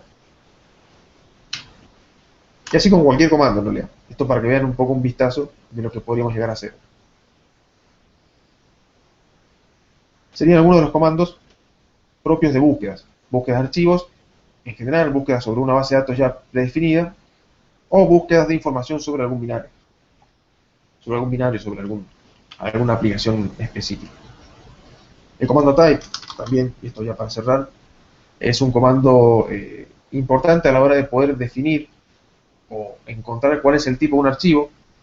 Tengamos en cuenta que en Linux no hay extensiones, no existen las extensiones de archivos, si bien algunas aplicaciones las usan.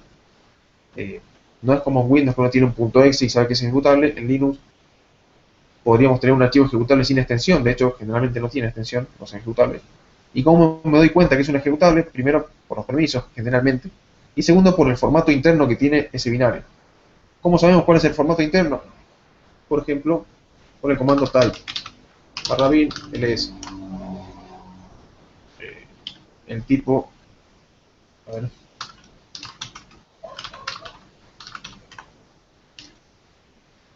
alguno txt, a ver si me muestra bin ls. ¿Por qué me muestra otro binario?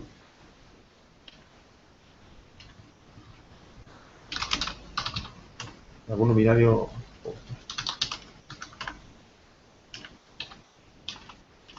¿Qué me muestra?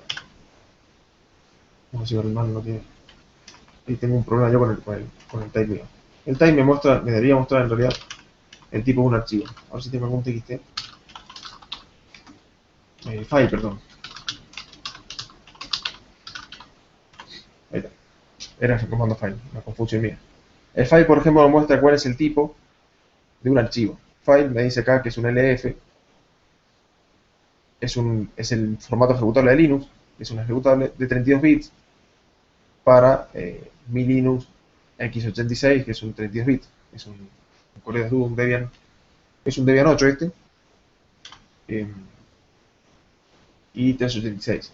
Y así como tengo el file, por ejemplo, para algún archivo txt, por ejemplo, cualquiera de estos. Ahí me dice que es un UTF-8 Unicode, que es un archivo texto. ¿Sí? El comando file entonces me muestra información del file sobre el tipo de contenido que yo tengo en cualquier archivo. Buenísimo. Bueno, con esto entonces más o menos estaríamos un poco cubriendo el contenido de los exámenes del examen 101, un poco lo que era esta primera charla. La próxima estaremos hablando sobre el examen 102, un poco lo que cubre el examen 102, y los dos juntos, 101 y 102, son los necesarios para poder certificarse como LPIC 1, o sea, el nivel 1 de la certificación LPIC. Como verán, es bastante el contenido que hay que estudiar si uno no sabe nada de Linux, hay que ponerse tranquilos a ir recopilando información, hay bastantes manuales. En el mismo sitio de LPI, fíjense, ahí les puse un poco los links, entren a este sitio, al lpi.org, van a poder encontrarse con bibliografía recomendada, algunos libros que se pueden llegar a conseguir, y por supuesto, los cursos nuestros tienen un poco la orientación a la certificación LPI, básicamente la 101 y 102, los primeros cursos, y después los cursos más avanzados junto con los workshops, la 201 y 202. Después la LPIC 3, el 301 hasta el 304, tiene más que ver con redes mixtas, con OpenLDAP, con Active Directory y otros protocolos que se ven en algunos cursos también más avanzados. Bueno, esto sería entonces un poco una reseña del primer examen, un poco una reseña profundizando en uno de los temas principales de este primer examen. La próxima ya estaremos siguiendo con el 102 y algunas otras cuestiones relacionadas con las certificaciones LPI. Ahí les dejo los links. carreralinux.com es nuestro sitio, para el que no ha entrado. academialinux.com es nuestro blog, ahí vamos subiendo información toda la semana. Este es mi sitio personal, donde están las redes sociales, por ahí si alguno quiere seguir. Las redes de carrera están en el sitio nuestro. Carrera Linux, se las voy a poner ahí.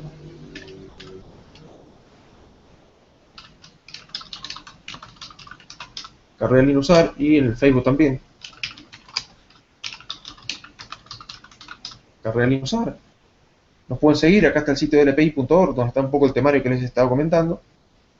La galería de videos donde vamos a ir subiendo estos hangouts para que los tengan disponibles. Y los correos electrónicos míos y de informes de clase, el tema de ventas, el tema de valores, si alguno quiere consultar con algún curso. Y por supuesto en el sitio está el formulario de contacto, si alguno quiere entrar ahí. Bien, vamos a cerrar acá la transmisión. Me voy a sacar la pantalla. Ahí estamos. Vamos a cerrar acá la transmisión. Les agradezco a todos que hayan estado por ahí y la concurrencia que hemos tenido, el interés por la parte de la certificación y un poco software libre, Linux y todo esto que estamos hablando. Yo ahora voy a cortar el Hangout, así se va encodiendo el video y sigo un ratito ahí por chat para las dudas que puedan llegar a surgir. Ya se nos ha ido bastante tiempo igual. Hemos extendido un poco el horario de la charla. Bueno, desde ya muchas gracias de nuevo y espero encontrarlos en la próxima charla. Así que cuídense, pasen la línea.